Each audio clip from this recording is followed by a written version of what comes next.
December 10th, 1541. The freezing dawn over London is ripped apart by the shouts of street vendors, spreading news of the most gruesome spectacle of the century. At Tyburn, crowds have been gathering since long before sunrise. This is no ordinary execution. Today, the capital will witness a death so humiliating, so cruel, that it will burn itself into the darkest pages of England's history. FrancisDereham, only 26 years old, is to suffer a punishment so savage that even hardened executioners flinch at the thought. How did a young nobleman find himself condemned to such an end? To understand this descent into horror, we must go back 5 years to a forbidden love that doomed a man who dared to touch a woman destined to be Queen of England. In 1536, the shadow of Henry VIII loomed over the kingdom. The merciless king had broken from Rome, sent his second wife, Anne Boleyn, to the scaffold, and ruled with a terror that made the nobility tremble. Into this world stepped a 15-year-old girl summoned to court as a lady-in-waiting. Catherine Howard, niece of the powerful Duke of Norfolk. She was breathtakingly beautiful. Golden hair like ripened wheat eyes, like emerald fire, and the blood of the ancient Howard line in her veins. Yet behind this delicate mask lay a secret that would ruin her and every man who dared to love her. FrancisDereham, from minor Norfolk nobility, was 21 when family ties secured him a post in the Duke's household. Tall, graceful, and effortlessly charming, Francis stood out among the young courtiers drawn to the swirl of intrigue and luxury. It was there in hushed hallways and hidden gardens that Francis met Catherine. Supposedly under a strict tutelage to prepare her for courtly life, she in fact enjoyed a dangerous freedom, a freedom that would sow the seeds of her destruction. From 1536 to 1538, they lived a secret romance, whispering vows of eternal love under moonlit skies. They considered themselves husband and wife before God, though no priest blessed their union. Francis gifted her jewels, fine dresses, and coins for her small indulgences. Catherine, in return, called him my dear husband, in letters that years later would be used to seal both their fates. Then in 1539, destiny took a cruel turn. Catherine was brought to court as lady-in-waiting to Anne of Cleves, Henry VIII's fourth wife. Her beauty overwhelmed the aging king who was already scheming to discard Anne.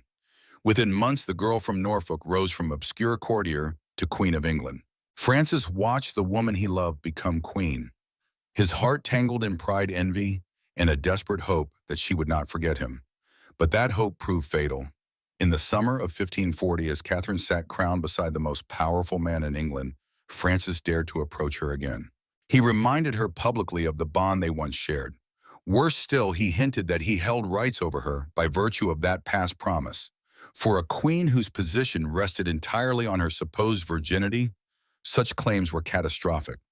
Catherine, terrified her secret would surface, tried to silence him by granting him the post of personal secretary and access to royal apartments. But Francis mistook her desperate gift for an admission of their marriage and pressed for even greater recognition. As rumors spread in autumn 1541, sparked by Catherine's former music teacher Henry Mannix, the king, still haunted by Anne Boleyn's betrayal, ordered a full investigation. The findings were devastating. Catherine had not only been intimate before marriage, but was secretly meeting Thomas Culpeper, one of the king's closest gentlemen, even after becoming queen. Francis was seized and dragged to the Tower of London in November 1541. Tortured for weeks, he tried to downplay his affair with Catherine as nothing more than youthful folly, but the evidence was overwhelming. Letters, witnesses, and exchanged gifts. What damned him was not only their past intimacy, but the accusation that Francis had blackmailed the queen, leveraging her shame to gain favor. In Henry's eyes, this was not mere adultery. It was an attack on royal dignity, threatening the sacred bloodline of the Tudors. The king demanded a punishment to match the crime, a death so public, so shameful it would burn fear into the bones of every man and woman in England. Francis was condemned as a traitor, and Henry ordered the full horror of a traitor's execution. On December 10th, London held its breath. Shops closed. Nobles rented windows overlooking the route. At dawn, Francis was tied to a wooden hurdle and dragged through the mud by horses clothed only in sackcloth. Blood and dirt streaked his face as the crowd jeered and spat. At Tyburn, before thousands, executioner Thomas Turles was told to prolong the agony. Francis was half-hanged until unconsciousness crept in, then cut down to revive him, only to be hoisted again 3 times in total. The air filled with the sickening sound of his desperate gasps and the cruel laughter of the mob. Then came the unspeakable. Francis, still alive, was pinned to a table, while his genitals were cut away with a heated blade, his screams piercing even the hearts of hardened onlookers. The bleeding wounds were seared to keep him conscious for what followed, the slow slicing open of his abdomen organs, pulled out one by one, and finally his heart torn from his chest and shown to him before death's mercy claimed him. At last his head was struck from his shoulders and his body quartered. The severed head was hoisted on a pike, the quartered remains displayed at London's gates as a warning that no man may defile the honor of the crown and live. Catherine Howard followed her lover to death 2 months later in February 1542. But unlike Francis, she received the mercy of a single stroke of the executioner's axe, a privilege preserved for queens, even disgraced ones. FrancisDeraham's execution shocked even the blood-soaked norms of Henry VIII's reign. Ambassadors sent horrified letters home describing cruelty so extreme it rivaled the darkest excesses of ancient Rome. Instead of preserving the crown's dignity, the king's savage vengeance blackened his own name across Europe. Today, Tyburn has vanished, paved over and forgotten. No stone marks the ground where a young man who loved too recklessly was destroyed by a tyrant's rage. But the story of FrancisDereham endures a grim reminder that absolute power can twist innocent love into treason, and that the wrath of a king can eclipse every shred of justice, mercy, or humanity.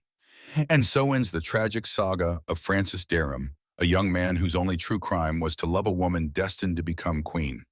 His story is not merely about forbidden romance or the brutal punishments of the Tudor age. It is a haunting reminder of how absolute power, unchecked and unquestioned, can transform love itself into treason.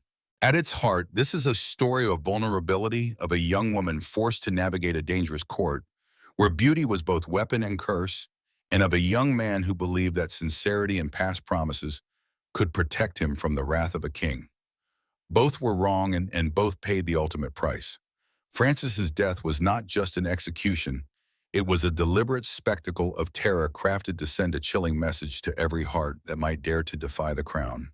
Yet what endures most powerfully is not the horror of his death, but the tragedy of lost humanity. It shows us how in the pursuit of power, rulers like Henry VIII could cross every boundary of decency, destroying lives to guard a fragile pride and a throne built on fear. The humiliation Francis suffered did not strengthen the king's honor. It revealed his deepest insecurities and exposed the rot beneath royal magnificence.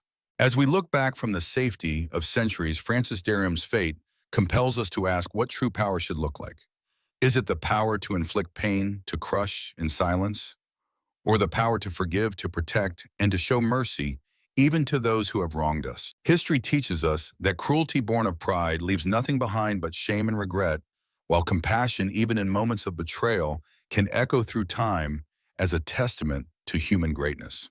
FrancisDereham may have died in agony and disgrace, but his story outlived the king who ordered his death.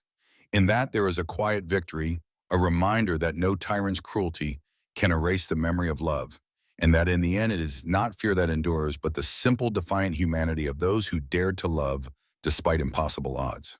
May we remember Francis not for the horror of his execution, but for the heart that dared to hope, and may we never let power blind us to compassion, nor let fear silence the truth.